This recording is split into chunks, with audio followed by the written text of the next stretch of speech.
আবু বড় কেমনে বানাতো দেখি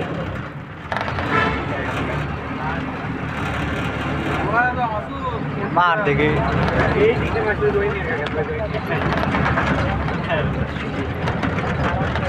বুঝতে পারে কি জানি কেলি দেয় চলে নিয়ে মাছ